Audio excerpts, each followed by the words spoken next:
동상이몽이라는 고사성어가 있습니다. 네, 같은 침상에서 잠을 청하지만 서로 다른 꿈을 꾼다는 뜻입니다.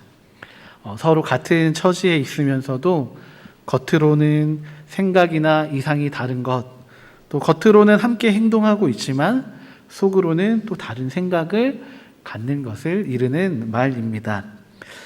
그래서 이 고사성어에서 따온 TV 프로그램도 있습니다. 여러 부부들의 이야기를 보여주면서 부부 안에서도 서로 다른 생각의 차이들을 보여주고 또 알아가고 또 서로를 더 이해해가는 그런 프로그램으로 알고 있습니다. 세상에서 가장 가깝다고 이야기하는 부부 사이도 사실은 많은 이해가 필요한 것 아닙니까? 또 자식과 부모 사이의 관계에서도 사실 이해하기 힘든 시간들이 참 많이 있지 않습니까? 같은 공간에서 살아가고 함께 얼굴을 맞대며 살아가지만 한 마음을 품는다는 것이 참 쉽지 않다라는 것을 보여주는 말이라는 생각이 듭니다. 오늘 우리가 읽은 말씀은 오병이어의 기적이라고 알려져 있는, 우리가 너무나 잘 알고 있는 말씀입니다. 남자만 5천 명이 되는, 또 학자마다 조금 이해하는 것은 다르지만 많게는 2만 명 가량에 이르는 수많은 사람들을 예수님께서 떡 5개와 물고기 2마리로 먹이신 기적입니다. 이 오병이어의 기적은 특별함을 갖는 기적인데 복음서가 4개가 있지 않습니까? 마태, 마가, 누가, 요한. 이 4개의 복음서에 모두 등장하는 유일한 기적입니다. 복음서를 기록하면서 마태도 그랬을 것이고 마가도 그랬을 것이고 누가와 요한도 그랬을 겁니다. 예수님의 모든 사역을 기록할 수는 없었습니다. 그들이 가지고 있는 기억력의 한계도 분명히 있었을 것이고 또 당시에는 이렇게 기록하기에 넉넉할 만큼 종이가 흔한 것도 아니었습니다. 그래서 예수님의 모든 사역을 기록할 수는 없었습니다. 그래서 그들이 볼 때 정말 중요한 것들, 정말 특별한 하나님의 은혜를 이 복음서에 기록하여서 기억하고 있습니다. 다시 이야기한다면 이 복음서는 같은 예수님의 사역을 기록하지만 서로 다른 시각에서 예수님의 사역을 기억하고 또 기록하고 있습니다. 신학적인 용어인데 공관복음서라고 하여서 같은 기록을 인용하거나 활용하는 마태, 마가, 누가복음 이 3가지 복음마저도 그 기록 목적과 대상에 따라서 강조하고 있는 부분들이 저마다 다릅니다. 그래서 누군가는 이야기합니다. 한 가지 사건에 대해서 서로 다른 기록들이 있다는 것은 이거 거짓말 아니냐. 그렇지 않고서는 어떻게 서로 다른 기록들이 있을 수 있느냐라고 이야기합니다. 언뜻 보면 그러네. 이거 약간 신뢰하지 못할 만한 것 같은데 라고 말할 수도 있습니다. 하지만 이것은 우리가 복음서를 신뢰하지 못할 이유가 아니라 서로 다른 시각으로 인해서 그 덕분에 예수님의 사역과 공생애를 더욱 입체적으로 확인할 수 있는 것입니다. 지금 여러분께서 저를 보실 때에는 한 단면, 평면으로만 저를 보시지 않습니까? 앞에서 보실 때에는 그냥 저의 앞모습만 보시는 것이고 또 옆에 계신 분들은 또 저의 옆모습을 보고 계십니다. 우리가 볼 때는 우리가 보는 한 가지 부분의 시야, 한 가지 모습만 볼 수 있습니다.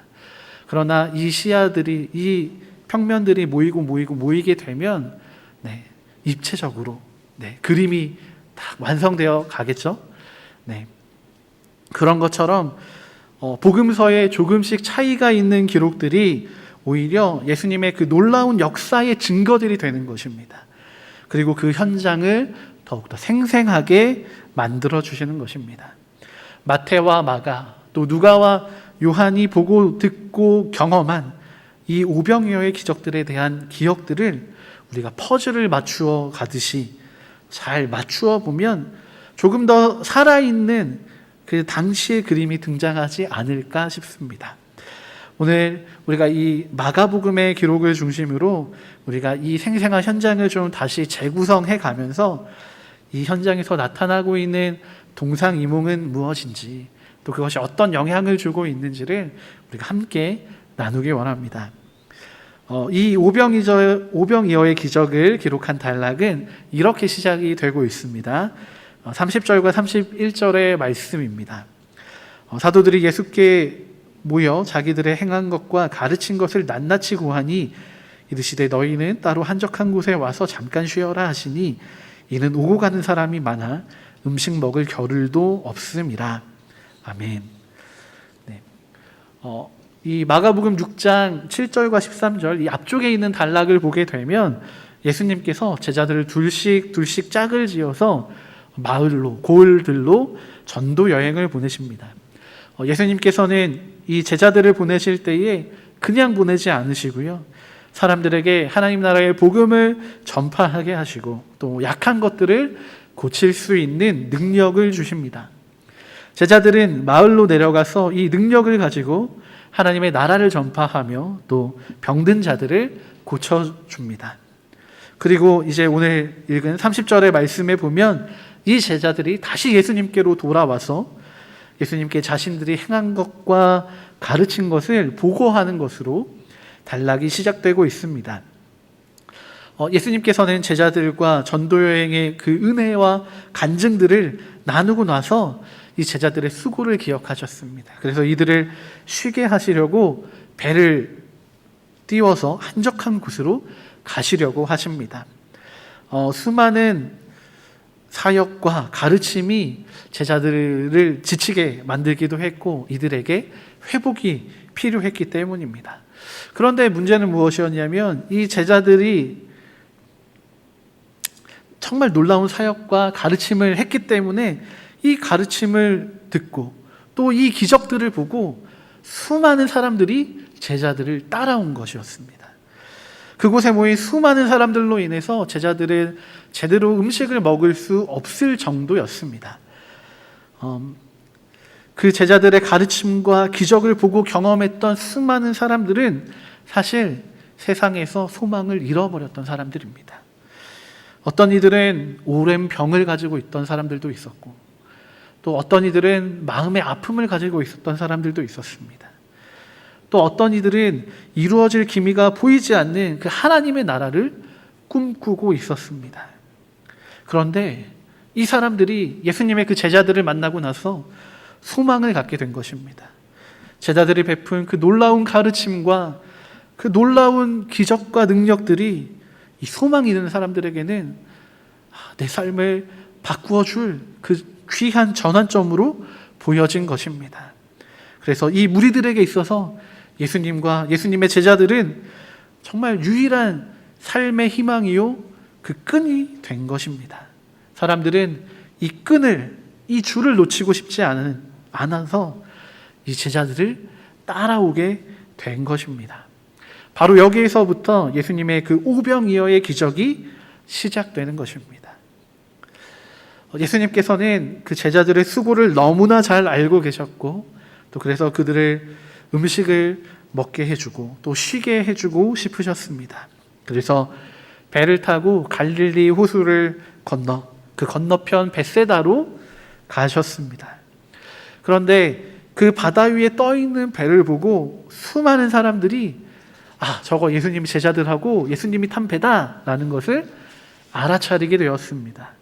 그래서 그 배를 따라잡기 위해서 예수님은 그 호수를 가로질러 가셨지만 그 호수를 삥 돌아서 건너편으로 예수님보다 먼저 찾아왔습니다.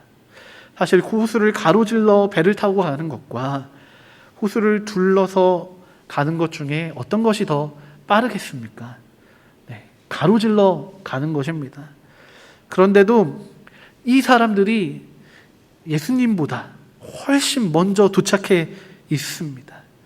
이 수많은 무리들이 가지고 있는 정말 그 간절함과 절박함 때문에 정말 예수님과 제자들을 놓치고 싶지 않은 그 강한 갈망 때문에 이들이 벳세다에까지 이르는 것입니다.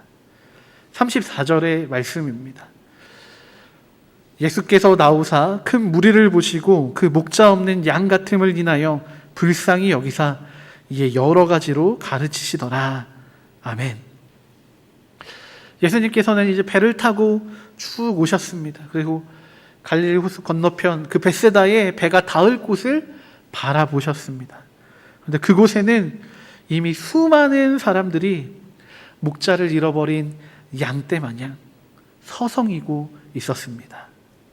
정말 자신의 아픔을 무릅쓰고 바다 건너편까지 걷고 달려서 찾아온 사람들이 있었습니다. 그들은 숨을 헐떡이고 있었고 지쳐 쓰러져 있었습니다. 하지만 예수님과 제자들을 바라보는 그들의 눈빛은 정말 간절함으로 살아 있었습니다. 예수님께서는 그곳에 있는 그 사람들을 바라보시고 불쌍히 여기셨습니다. 그래서 예수님께서 직접 그 수많은 무리 앞으로 나아가셨습니다. 마가복음에서는 그들을 가르치셨다라고 이야기하고 있고, 또 마태복음에서는 병자들을 고쳐주셨다라고 이야기합니다. 또 누가복음에서는 이 두 가지 사역이 모두 있었다라고 기록하고 있습니다. 네, 아마도 누가복음의 이야기가 맞을 것 같습니다. 예수님께서는 정말 그 수많은 사람들을 바라보시며 그들을 불쌍히 여기셨기 때문에 그들의 아픔 하나도 그냥 내버려 두시지 않으셨을 것이고, 또 그들의 마음도 새롭게 해 주셨을 것입니다. 예수님께서는 그들을 고치시고 그들을 가르치셨습니다. 그리고 이 사역은 해가 저물 때까지 계속되었습니다. 제자들은 무엇을 하고 있었을까요? 네, 아마도 예수님의 의도대로 잘 쉬고 있었을 겁니다. 그런데 시간이, 예수님의 사역이 이렇게까지 길어지게 될 줄은 아마 모르지 않았을까 싶습니다. 예수님께서 계속해서 병자들을 고쳐주고 계시는데 이렇게 계속 고치시다가는 오늘 끝나지 않을 것만 같았습니다. 게다가 예수님도 바다를 건너오시자마자 사람들에게로 바로 나아가셨던 것이기 때문에 예수님도 쉬시지 못하셨고 식사를 하지 못하셨던 것입니다. 그렇게 예수님을 바라보던 제자들이 예수님을 바라보다 보니 예수님이 바라보시는 그 수많은 무리들을 향한 시선을 느끼게 된 것입니다. 그래서 제자들의 눈에도 이 수많은 무리들이 들어오기 시작합니다. 저녁 때까지 무리를 향해서 수고하시는 예수님의 그 마음, 그 병자들 하나라도 더 고치시고 그들에게 하나님 나라의 복음을 더 하나라도 알게 하시려는 그 예수님의 마음이 제자들에게도 전달이 되기 시작한 것입니다. 이때 예수님 제자들은 예수님께 한 가지 제안을 하게 됩니다. 35절과 36절의 말씀입니다. 때가 저물어 가매 제자들이 예수께 나와 여짜오되 이곳은 빈들이요 때도 저물어 가니 무리를 보내어 두루 촌과 마을로 가서 무엇을 사 먹게 하옵소서. 네, 제자들이 이 무리를 걱정하는 것입니다. 이들에게 먹을 것을 얻게 하고 쉴 수 있게 해주고 싶어 하는 것입니다. 그러나 제자들에게는 아무것도 없었습니다. 이 수많은 무리들에게 먹을 것을 나눠주기 위해서는 적어도 200데나리온이나 되는 엄청난 돈이 필요했습니다. 게다가 자신들을 위한 음식도 아직 준비하지 못한 그런 빈들이었기 때문에 제자들이 가진 지혜와 경험의 최선은 이곳에 모여있는 수많은 사람들을 각기 마을과 촌으로 보내어서 그들이 쉴 곳을 찾고 그들이 먹을 것을 사 먹게 하는 것이었습니다. 그런데 예수님께서 제자들에게 놀라운 이야기를 하십니다. 너희가 먹을 것을 주어라. 이 이야기를 들은 제자들은 당황할 수밖에 없습니다. 모여있는 사람들은 남자만 5,000명이라고 기록되어 있습니다. 학자들은 2만 명까지도 이곳에 모인 사람들을 추산하기도 합니다. 정말 거대한 무리들인데 자신들에게 있는 것은, 이 빈들에 주어진 것은 떡 5개와 물고기 2마리가 전부였습니다. 아무리 생각해도 답이 나오지가 않았습니다. 그런데 예수님께서는 사람들을 50명씩 또는 100명씩 모이게 하셨습니다. 그리고 떡과 물고기를 가지고 하늘을 우러러 축사하셨습니다. 그런 후에 예수님은 떡을 떼시고 물고기를 나눠주시기 시작했습니다. 이것은 제자들을 통해서 사람들에게 나누어졌습니다. 그런데 정말 놀라운 일이 생겼습니다. 그곳에 있는 모든 사람들이 부족함 없이 배불리 먹게 된 것입니다. 작은 물고기 2마리와 떡 5개가 5,000인분이나 되는 놀라운 기적이 일어나게 된 것입니다. 더 놀라운 것은 무엇이냐면 그들이 다 배불리 먹고도 12바구니가 남았다는 사실입니다. 사람들은 이 놀라운 기적을 보고 예수님을 하나님이 약속하셨던 세상에 오실 선지자라고 칭송하기 시작했습니다. 이것이 우리가 잘 알고 있는 오병이어의 기적입니다. 그런데 이 기적이 일어나는 공간에서 동상이몽하고 있는 사람들이 있습니다. 우리가 그것을 함께 살펴보기를 원합니다. 먼저는 예수님과 제자들이 동상이몽하고 있습니다. 수많은 무리들을 바라보시고 예수님은 그들을 향한 긍휼을 나타내시고자 하십니다. 수많은 무리들이 지치고 기진한 것을 보시면서 그들에게 먹을 것을 주라 말씀하십니다. 제자들도 이미 그 긍휼의 마음을 깨닫고 어떻게든 방법을 찾아보려 하고 있습니다. 하지만 여기에 결정적인 차이가 있었습니다. 제자들은 머릿속으로 숫자 계산을 하고 있었습니다. 여기는 빈들이라서 이 사람들을 위해 먹을 것을 준비할 수가 없어.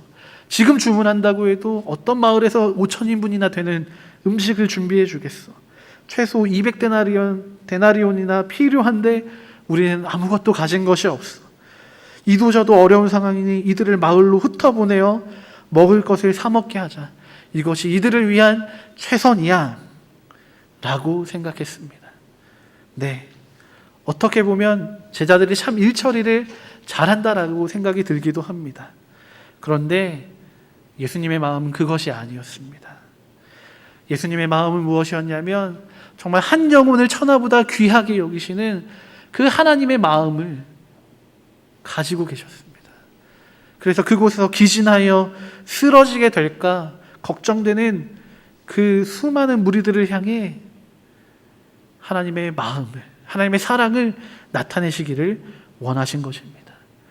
예수님은 우리에게 있는 것이 얼마인가, 무엇인가를 먼저 계산하지 않으셨습니다. 그들을 향한 하나님의 마음을, 또 하나님께는 그 모든 이들을 먹이고도 남을 만큼의 그런 능력이 있는 분이심을 믿음으로 나아가신 것입니다. 그렇기에 우리들을 향한 더 깊은 긍휼의 마음을 가지고 계신 분이 바로 예수님이신 것입니다. 예수님께서는 그 무리들을 위해 먹을 것을 주기로 결정하셨고 빈들에 무엇이 준비되어 있는지도 잘 알고 계셨습니다. 그렇지만 주님께서는 제자들에게 너희가 먹을 것을 주어라라고 하셨습니다. 아마도 그 이유는 제자들을 시험해 보고 싶으셨던 것이라고 요한복음은 이야기하고 있습니다. 예수님께서 이 같은 상황에서 제자들이 예수님과 같은 마음, 그 하나님의 아버지 되시는 그 사랑의 마음, 그 같은 생각을 품기를 원하셨던 것 같습니다. 그래서 제자들이 그들이 가지고 있는 것을 먼저 계산하기보다는 함께 하시는 그 하나님의 능력을 바라보며 소망하기를 원하셨습니다. 어떻게 보면 이 오병이어의 놀라운 기적은 동상이몽하고 있는 제자들이 정말 하나님을 향한 참된 믿음의 눈을 갖게 하기 위한 예수님의 테스트였는지도 모르겠습니다. 또 동상이몽하고 있는 이들이 있습니다. 바로 예수님과 수천의 무리들입니다. 이 수많은 무리들은 예수님의 제자들의 사역을 보고 모여들었습니다. 제자들이 전하는 말씀에 막 감동이 일어났고 또 그들이 베푼 기적들이 그들을 막 환호하게 만들었습니다. 그 모든 것들이 이 무리들에게는 소망이 된 것입니다. 예수님께서는 이러한 이들의 마음을 잘 알고 계셨습니다. 그래서 정말로 그들의 삶에 소망이 되어주고 싶으셨습니다. 그래서 이 불쌍한 무리들을 위하여 저녁까지 땀 흘리시면서도 그들을 고치시고 가르치셨습니다. 그리고 그들을 위해 떡과 물고기를 떼어 배불리 먹여주셨습니다. 이런 놀라운 기적과 말씀을 통해서 정말 그들을 향한 하나님의 사랑을 나타내시기 원하신 것입니다. 그리고 그들이 정말 하나님의 백성으로 회복하게 되기를, 소성하게 되기를 기대하신 것입니다. 그러나 이 수많은 무리들의 사람들은 이 놀라운 기적 앞에서 소망을 갖게 되었지만 그 소망은 하나님 나라를 향한 소망이 아니었고 그저 자신만을 위한 소망이었습니다. 하나님의 사랑에 감격하며 그 은혜를 소망하는 것이 아니라 지금 당장 내 몸이 낫는 것을 원하고 있고 내 마음이 평안해지는 것을 원하고 있는 것입니다. 저녁이 다 되어도 그들이 떠나가지 못했던 이유도 이제 겨우 찾은 그 소망의 끈을 놓칠 수 없기 때문입니다. 포기할 수 없기 때문입니다. 자신의 차례가 돌아오기를 기다리고 있었던 것입니다. 이것은 하나님의 사랑에 감사하지 못하고 또 하나님을 소망하지 못했던 그들의 조상들의 모습과 참 많이 닮아 있는 것을 보게 됩니다. 출애굽기 16장에는 애굽의 그 고기 가마를 떠올리며 종살이 하던 때를 추억하는 이스라엘 자손들의 모습이 등장하고 있습니다. 그들은 하나님의 마음을 전혀 알지 못했습니다. 하나님의 백성들을 하나님께서 약속하신 땅으로 다시 돌아가게 하시려는 그 하나님의 마음을 알지 못했습니다. 그런 하나님의 마음보다는 당장 내 눈앞에 먹을 것이 더 중요했던 것입니다. 그래서 그 척박한 환경, 광야 가운데 거하게 하시는 하나님을 원망하게 된 것입니다. 출애굽기 16장 8절의 말씀입니다. 모세가 또 이르되 여호와께서 저녁에는 너희에게 고기를 주어 먹이시고 아침에는 떡으로 배불리시리니 이는 여호와께서 자기를 향하여 너희가 원망하는 그 말을 들으셨음이라. 우리가 누구냐? 너희의 원망은 우리를 향하여 함이 아니요 여호와를 향하여 함이로다. 아멘. 이스라엘 자손들은 지금 당장 눈앞에 보이는 것이 자신들을 위한 것이라고만 생각했습니다. 이것을 공급해 주지 않는 하나님은 자신들에게 필요하지 않다고 생각한 것입니다. 자신들의 뜻대로 움직여주는 하나님이 그들에게 필요했던 것입니다. 그런데 놀라운 것은 그럼에도 불구하고 하나님은 하나님의 사랑과 은혜로 이 반역하고 불손한 이스라엘 자손에게 만나와 메추라기를 허락하신다는 것입니다. 하루 이틀, 일주일 정도만 허락하신 것이 아니라 이들이 광야 생활을 하는 40년 동안 매일같이 그들의 삶의 자리로 찾아가셔서 이것들을 허락해 주셨다는 것입니다. 예수님도 이 하나님의 마음으로 목자 잃은 양떼 같은 그 수많은 무리들을 위하여 직접 먹을 것을 나눠주시며 하나님의 사랑을 전하고 계십니다. 오병이어의 기적은 동상이몽하고 있는 그 큰 무리들을 향한 하나님의 사랑을 깨닫게 하고 참된 소망을 갖게 하시려는 예수님의 또 하나의 가르침이었는지 모르겠습니다. 그리고 마지막으로 또 동상이몽하고 있는 이들이 있습니다. 한 아이와 수천의 무리들입니다. 요한복음 6장 9절의 말씀을 우리가 함께 보기를 원합니다. 여기에 한 아이가 있어 보리떡 5개와 물고기 2마리를 가졌나이다. 그러나 그것이 이 많은 사람에게 얼마나 되겠습나이까. 아멘. 이 오병이어의 놀라운 기적은 사실 한 아이가 가지고 온 떡 5개와 물고기 2마리에서 시작된 것입니다. 이 한 아이는 자신의 것을 포기한 아이입니다. 자신의 몫을 당연히 주장할 수 있음에도 자기가 가지고 있는 것을 예수님께 드리기 원했던 것입니다. 어느 누구도 이 아이가 떡을 먹고 있는 것을 뭐라고 하지 않았을 것입니다. 네. 그럼에도 불구하고 이 아이는 자기가 가지고 있는 이 작은 것이 예수님께 드려지기를 원했습니다. 이것이 진정한 헌신이다라고 성경은 이야기해주고 있습니다. 이 작은 헌신이 예수님의 그 큰 능력과 만나게 되었을 때 정말 1인분 정도밖에 되지 않아 보이는 그 물고기 2마리와 떡 5개가 수많은 사람들을 먹이게 되는 놀라운 기적을 일으키게 됩니다. 예수님께서는 이러한 헌신이 그곳 가운데 일어나게 되기를 소망하고 계셨을 것입니다. 한 아이뿐만이 아니라 그곳에 모인 수많은 사람들이 이런 헌신된 삶을 살아가기를 기대하셨을 것입니다. 그런데 이 수많은 무리의 사람들은 자신의 헌신보다 자신의 욕심을 채우기에 바쁩니다. 요한복음 6장 11절과 12절의 말씀을 보겠습니다. 예수께서 떡을 가져 축사하신 후에 앉은 자들에게 나눠주시고 고기도 그렇게 저희의 원대로 주시다. 저희가 배부른 후에 예수께서 제자들에게 이르시되 남은 조각을 거두고 버리는 것이 없게 하라 하심으로. 아멘. 그곳에 모인 수많은 사람들은 사실 정말 배가 많이 고팠을 겁니다. 예수님과 제자들을 따라가기 위해서 갈릴리 호수 건너편에서부터 걷기도 하고 뛰기도 하며 찾아왔습니다. 예수님을 따라왔습니다. 또 예수님의 가르침과 병고침을 기다리며 저녁 때까지 꼼짝 않고 그 예수님 앞에 머물러 있었던 사람들입니다. 정말로 한 끼의 그 식사가, 한 조각의 떡이 간절했던 사람들일 것입니다. 그래서 그들은 원하는 만큼 빵과 물고기를 가져갔습니다. 그리고 그들은 저마다 배불리 먹었습니다. 여러분, 그런데 그 결과가 무엇인지 아십니까? 13절의 말씀입니다. 이에 거두니 보리떡 5개로 먹고 남은 조각이 12바구니에 찼더라.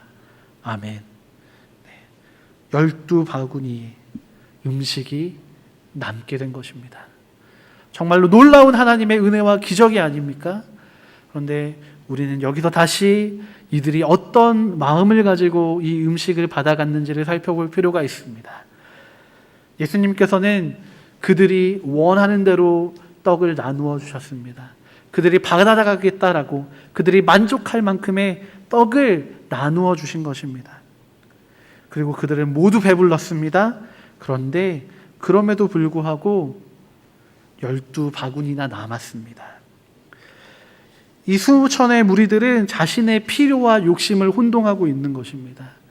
자기가 먹을 수 있는 만큼의 양을 알지 못하는 것입니다. 그리고 자신의 욕심을 채우기 위해 예수님께 원하는 대로 자신의 떡과 물고기를 받아가는 것입니다. 5,000명을 먹이신 예수님의 그 기적의 결과, 정말 은혜의 결과가 12광주리이기도 하지만 그곳에 모인 5,000명의 사람들의 욕심의 결과, 조금 다르게 표현한다면 어쩌면 잔반일지도 모르겠습니다. 그 욕심의 찌꺼기들이 12바구니나 되는 것입니다. 이 5,000명의 사람들에게는 배부름이라는 결과가 남았고, 예수라는 사람이 정말 놀라운 하나님의 선지자라는 결론이 남았습니다. 하지만 이들이 누린 은혜가 어떤 이의 헌신에서부터 시작된 것인지 아무도 몰랐고 아무도 관심을 가지지 않았습니다. 예수님은 이 극한의 상황을 허락하셔서 이 상황에서 동상이몽하고 있는 한 아이의 정말 작은 헌신과 또 5,000명의 사람들의 욕심을 함께 보여주고 싶으셨는지도 모르겠습니다. 이 오병이어의 기적은 하나님 안에서 소망을 갖고 살아가는 이들에게 하나님의 역사가 나타나는 방식을 이 한 아이를 통해 직접 보여주시는 예수님의 실습 현장이었는지도 모르겠습니다. 예수님의 오병이어의 기적은 동상이몽의 현장에서 하나님의 마음을 더 깊이 깨달아 같은 마음으로 나아가게 되기를, 하나님의 나라를 이 땅 가운데 이루어가게 되기를 기대하시는 예수님의 사역이었습니다. 예수님은 제자들과 큰 무리들의 사람들이 그들이 하나님의 마음을 알든지 모르든지 그것과 상관없이 하나님의 마음을 계속해서 드러내시며 아낌없이 사랑과 은혜를 베푸십니다. 그리고 그 사랑과 은혜가 이 복음서의 기자들 마태와 마가와 누가와 요한에게 정말 깊이 각인되어서 모든 복음서에 등장하게 되었습니다. 이 오병이어의 기적이 이 4개의 복음서에 기록되어 있는 것도 어쩌면 또 다른 동상이몽처럼 보이기도 합니다. 하지만 다른 듯 보이나 이 4복음서의 중심에는 하나님의 나라가 있습니다. 하나님의 마음이 담겨 있습니다. 이것은 다 다른 듯 보이지만 실상은 같은 이상동몽의 모습이라고 할 수 있습니다. 사랑하는 부산진교회 성도 여러분, 우리는 한 교회로 부르심을 받고 이 땅 가운데 살아가고 있습니다. 하나님의 말씀을 보고 들으면서도 우리는 참 다르게 받아들이고 또 다르게 해석하고 또 다르게 실천하면서 살아갑니다. 우리의 삶의 현장에서도 마찬가지입니다. 우리의 가정, 직장, 학교, 이웃들 사이에서 정말 같은 상황, 같은 일 앞에서도 우리는 하나 되기가 참 쉽지 않습니다. 때로는 서로의 다른 모습에 실망하기도 하고 정죄하기도 합니다. 그런 우리에게 하나님은 오늘 이 오병이어의 기적을 말씀해주고 계십니다. 예수님과 제자들이, 또 예수님과 수천의 무리들이, 또 헌신하는 한 아이와 그 헌신의 결과를 누리는 자들이 서로 다른 마음과 생각을 가졌습니다. 예수님께서는 그 제자들, 또 수많은 무리들, 또 오늘 살아가는 이 하나님 나라의 백성들이 하나님의 마음을 더 깊이 깨달아서 우리의 삶의 현장을 아름다운 하나님의 나라로 이루어가는 그 이상동몽을 하기를 원하시고 계십니다. 이상이라는 서로 다름 때문에 상처 주거나 상처받지 마시기를 바랍니다. 우리의 마음과 생각은 이곳에 모여 있는 우리의 인원수만큼 저마다 다 다를 것입니다. 그러나 이 다름 때문에 우리가 믿는 것이 가짜가 되어버리는 것이 아니라 이 다름 때문에 우리는 더욱 풍성한 하나님의 나라를 경험할 수 있게 될 것입니다.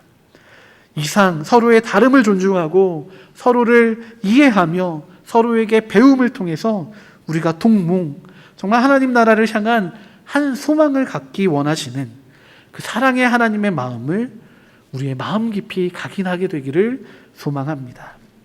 복음서의 기자들이 이 오병이어의 기적을 잊지 않고 하나님 나라를 위해 헌신했던 것처럼 우리가 하나님 나라를 꿈꾸며 동상이몽이 아닌 이상동몽하는 그런 아름다운 교회가 되기를 소망합니다. 하나님을 그렇게 기쁘시게 하는 우리의 삶의 현장을 아름다운 하나님의 나라로 함께 이루어 나가는 그런 한 주가 되기를 소망합니다. 이 시간 우리에게 주신 하나님의 말씀을 기억하며 우리가 함께 기도하기 원합니다. 하나님, 우리가 하나님의 마음을 더욱 깊이 깨달아서 정말 하나님과 같은 마음으로 하나님의 나라를 꿈꾸게 해 주십시오. 나의 욕심을 내려놓고 하나님의 나라를 위한 작은 헌신들, 또 큰 헌신들을 아끼지 않는 그런 믿음의 사람이 되게 하옵소서. 이 시간 이렇게 하나님 앞에 고백하며 우리가 나아가기 원합니다. 함께 기도하시겠습니다.